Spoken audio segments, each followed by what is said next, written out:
Aliansi Pemuda Pali menggelar aksi demonstrasi di depan kantor Bupati Pali sebagai bentuk protes terhadap lambannya realisasi visi dan misi Bupati Pali yang dinilai belum menyentuh kebutuhan masyarakat secara konkret.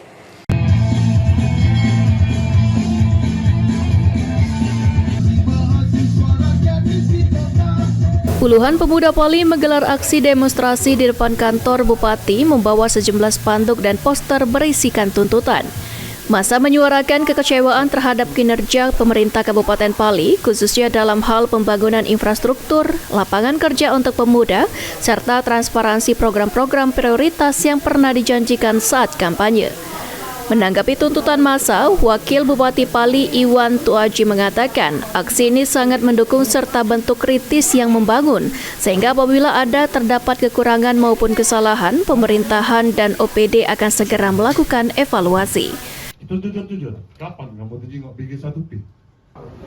Alhamdulillah kami sudah kenalan, dengan Pak Bupati juga sudah kenalan, dalam artian kita posisi sekarang sudah menjadi yang baik, tidak perlu panas-panas. Kalau ada keluhan silakan bypass melalui saya pribadi atau ke Pak Bupati langsung. Kalau ada masalah tentang pemerintahan, baik itu secara di OPD maupun secara aturan, kita bernegosiasi, kita berkonsultasi, dan kita harapkan ini akan menjadi buah penting demi kepemimpinan yang baik di zamannya Pak Asgianto. Sementara itu, Koordinator Lapangan Yogi mengatakan aksi ini dilakukan untuk menuntut visi misi Bupati dan Wakil Bupati terkait janji politik yang belum direalisasikan, serta beberapa permasalahan lainnya di Kabupaten Pali.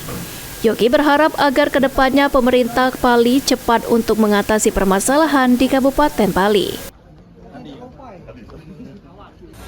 Yang itu tuntutannya masalah infres, nomor 1 tentang efisiensi. Kedua, masalah meritokrasi, ketenagakerjaan.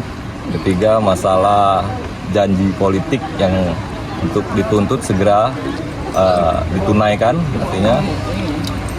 Keempat, tadi masalah Pali terang, artinya masih banyak Pali ini PLN-nya yang sering padam atau mati ketika ada angin. Dan yang paling kita soroti masalah pengadaan mobil dinas. Idham, PAL TV.